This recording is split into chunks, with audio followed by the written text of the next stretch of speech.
아모스 3장 9절부터 15절 말씀, 사마리아 멸망 예언입니다. 자, 저절은 아스돗과 애굽을 증인으로 세웁니다. 아모스 3장 9절 10절. 아스돗의 궁궐들과 애굽 땅의 궁궐들에 선포하여 이르기를, 너희는 사마리아 산들에 모여 그 성 중에서 얼마나 큰 요란함과 학대함이 있나 보라 하라. 자기 궁궐에서 포악과 겁탈을 쌓는 자들이 바른 일 행할 줄을 모르느니라. 여호와님의 말씀이니라. 자, 하나님은 아스돗과 애굽에게 사마리아 산으로 와서 보라 하는 거예요. 성에서 일어나는 일들, 그러니까 성에서 일어나는 죄악, 큰 요란함과 학대함, 이 죄악을 보라 이렇게 말하고 있습니다. 궁궐에서 포악과 겁탈을 행하며 올바른 통치를 하지 않는 자들을 보라 하는 거예요. 그러니까 이스라엘의 지도자들의 죄악입니다. 이방인들인 아스돗과 애굽에게 보라고 할 정도는, 한 이유는 그러니까 그만큼 심각하다는 거죠. 어떻게 지도자들이 자기 백성에게 저런 짓을 하느냐 하는 거예요. 그만큼 사악하다는 거죠. 이스라엘의 지도자들의 죄가, 왕과 귀족들의 죄가 그만큼 사악하다는 거예요. 그래서 이스라엘은 정말 하나님의 은혜를 입었잖아요. 애굽에서 하나님이 탈출시켜 주셨죠. 가나안 땅을 주셨죠. 그리고 거룩하게 살라고 하나님의 율법을 줬어요. 하나님의 말씀을 줬어요. 어떻게 살아야 되는지를 다 가르쳐 줬어요. 살 수 있는 땅을 주시고 살 수 있게 해주셨어요. 그런데 이 이방인들보다 더 악한 죄를 지었다 그 얘기입니다. 그래서 하나님의 은혜를 받았을 때는 정말 하나님께 영광을 돌리며 거룩하게 살아가야 되는 줄을 믿으시 바랍니다. 예수님을 믿는 사람 똑같아요. 우리는 예수 그리스도의 십자가의 은혜를 받았잖아요. 그리고 복음을 받았잖아요. 어떻게 살아야 되는지를 알잖아요. 그런데도 불구하고 세상 사람보다 더 악한 자들 있죠. 그래서 욕먹는단 말이에요. 개독교 이렇게 하는 사람들. 예수 믿는 사람이 더 못해 처먹었어. 이런 얘기도 듣고 그러는데 그거는 이제 회개하고 예수 믿은 지 얼마 안 돼서 변화되는 과정이면 괜찮아요. 죄인이 하루아침에 갑자기 변화되는 건 아니니까. 그런데 예수님을 믿은 지 오래됐음에도 불구하고 계속 그런 비난을 들으면 그런 신앙이 잘못된 거죠. 씨를 심었는데 자라지 않으면 죽은 씨죠. 그래서 예수님을 믿고 나서 당장 변화는 없어도 괜찮아요. 그는 자라는 과정이니까. 그런데 오래됐는데도 변하지가 않는다. 그러면 그는 이제 믿는 게 아닌 거예요. 그냥 교회를 다니는 거지. 그래서 예수님께서 열매로 나무를 아신다고 그랬잖아요. 그래서 우리가 하나님께 영광을 돌리는 자로 반드시 성장해야 됩니다. 그렇지 않으면 심판의 대상이 되는 거예요. 자, 이스라엘이 그 사마리아가 당할 심판을 기록합니다. 아모스 3장 11절 12절. 그러므로 주 여호와님께서 이와 같이 말씀하시되, 이 땅 사면에 대적이 있어 내 힘을 쇠하게 하며 내 궁궐을 약탈하리라. 여호와님께서 이와 같이 말씀하시되, 목자가 사자 입에서 양의 두 다리나 귀 조각을 건져낸과 같이 사마리아에서 침상 모서리에나 걸상의 방석에 앉은 이스라엘 자손도 건져냄을 입으리라. 자, 이스라엘 사면, 그러니까 동서남북 모든 방향에서 적군의 침공을 받을 것이다. 그리고 약탈을 당할 것이다. 이렇게 말씀하고 있습니다. 그러니까 이 사마리아가 이런 침공을 당할 거라고 하는 거죠. 그래가지고 사자가 양을 잡아먹으면 목자가 그 사자 입에서 양을 구해낸다 한들 두 다리나 귀 조각만 건져낸다고 하는 거죠. 이 배고픈 사자, 이 사나운 사자가 잡아먹는데 목자가 구해내봐야 그것밖에 안 된다는 거죠. 이것은 무슨 얘기냐면 바로 이 사마리아는 뭐예요? 이스라엘 수도잖아요. 그렇게 심각하게 처철하게 아주 처참하게 침공을 당할 것이다. 약탈을 당할 것이다. 그 얘기예요. 그리고 이 침상모서리에나 걸상의 방석에 앉은 이스라엘 자손도 건져냄을 당하리라. 침상모서리, 걸상의 방석에 앉은 자들, 좀 귀족들 말하는 거예요. 그들이 이건 역설적으로 말하는 거예요. 건져냄을 받겠냐? 그 얘기입니다. 니네도 안전하지 않다. 그 얘기예요. 니네도 안전하지 않다. 자, 그래서 그 다음에 이제 하나님이 멸망시킬 장소를 말합니다. 아모스 3장 14절 15절. 내가 이스라엘의 모든 죄를 보응하는 날에 베델의 제단들을 벌하여 그 제단의 뿔들을 꺾어 땅에 떨어뜨리고 겨울 궁과 여름 궁을 치리니 상하 궁들이 파괴되며 큰 궁들이 무너지리라. 여호와님의 말씀이니라. 그러니까 귀족들, 왕과 귀족들 향해서 너희는 안전하겠느냐? 그 얘기를 하고 안전하지 않을 거라는 거죠. 지금 하나님이 멸망시킬 장소가 나오는데 바로 베델의 제단과 그다음에 겨울궁, 여름궁, 상하궁들 이렇게 나오고 있어요. 그래서 베델의 제단은 뭐예요? 이스라엘의 첫 번째 왕 여로보암이죠. 그 구분하기 위해서 여로보암 1세라고 합니다. 나중에 여로보암이 또 나오니까 여로보암 1세가 금송아지를 만들죠. 베델과 단에 베델이라고 하는 성읍과 단이라고 하는 성읍에다가 금송아지를 만들어 놓고 이 금송아지가 여호와 하나님이다 이렇게 말하죠. 거짓말하는 거예요. 왜 그러냐면 이스라엘은 3대 절기가 있잖아요. 그 3대 절기에는 그 6월절, 맥추절, 수장절에는 예루살렘 성에 가서 이제 하나님 앞에 제사를 드려야 돼요. 예루살렘 성전에 가서 그러니까 이스라엘에 이제 북쪽에 있는 이스라엘 백성들도 그걸 하거든요. 그러니까 여로보암이 걱정이 되는 거죠. 거기 갔다가 안 오면 어떡하지?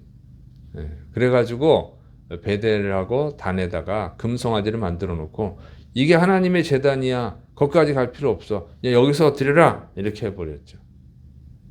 그래서 우상 숭배를 한 거예요. 하나님이 여로보암을 왕으로 세워주셨는데 이 배은망덕한 짓을 한 거예요. 그리고 나서 그 다음 왕들도 다 똑같죠. 그래서 이 종교를 정치에 이용한 거예요.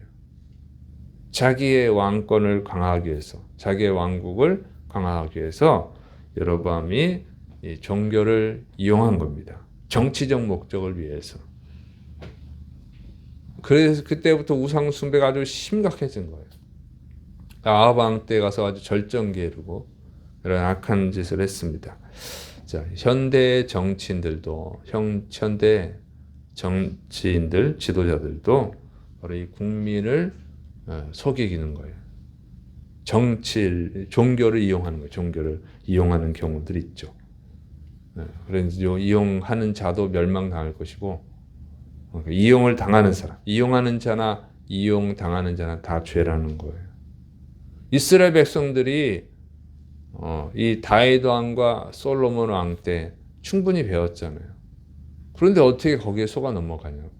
그러면 무슨 얘기냐면 엉터리였다는 거죠. 그러니까 종교적 생활을 한 것이지 진짜로 하나님을 안 게 아니에요. 그래서 호세아 선지자가 외치는 거예요. 힘써 여호와님을 알아라.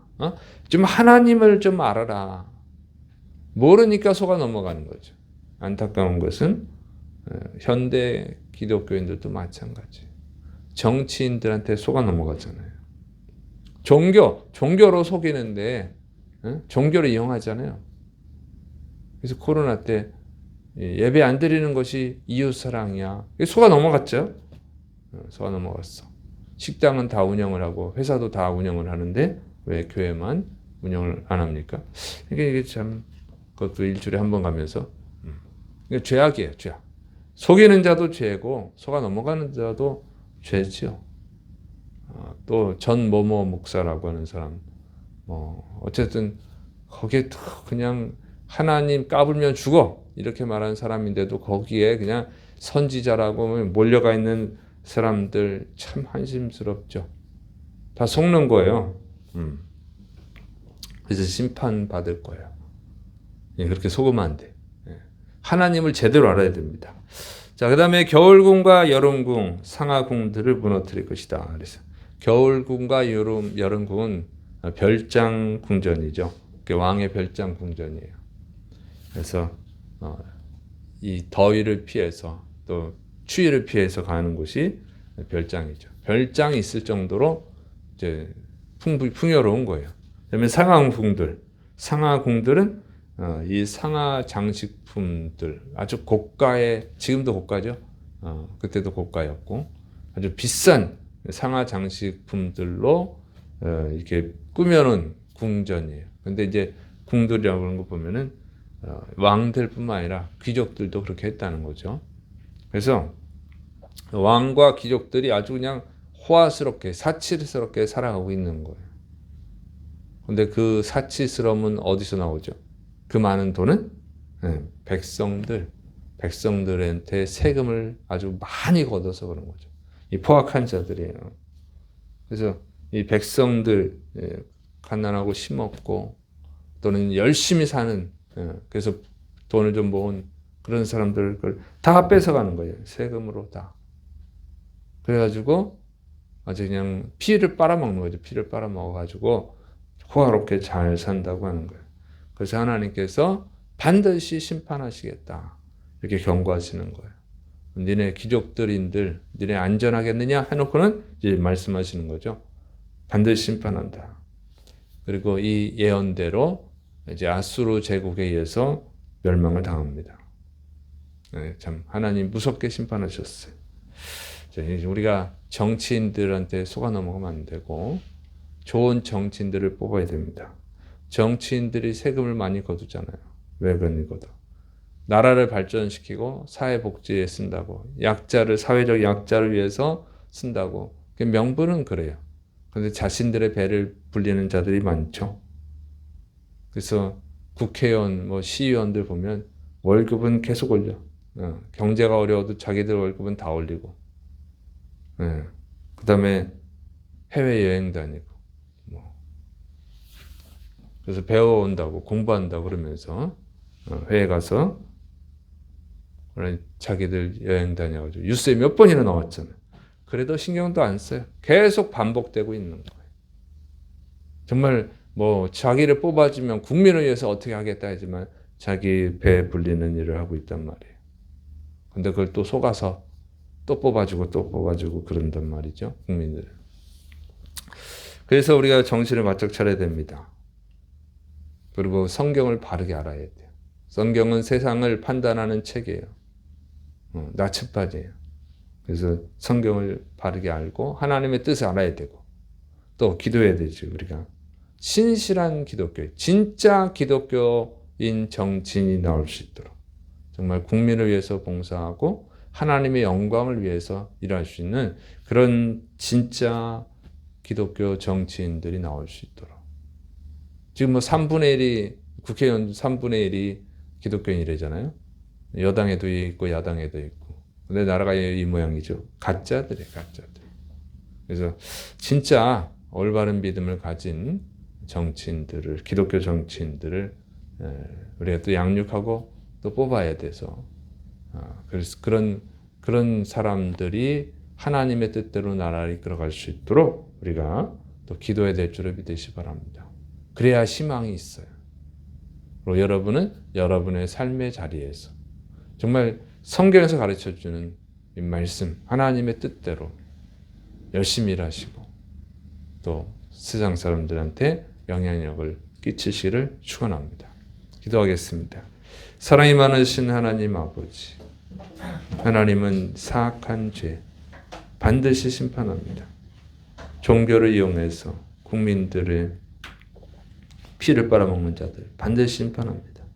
하나님, 우리가 올바르게 설 수 있도록 그리고 희망을 주는, 하나님께 영광을 돌리는 국민들에게 소망을 주는 기독교인들, 정치인들을 양성할 수 있도록 도와주옵소서. 예수님의 이름으로 감사하며 기도드립니다. 아멘.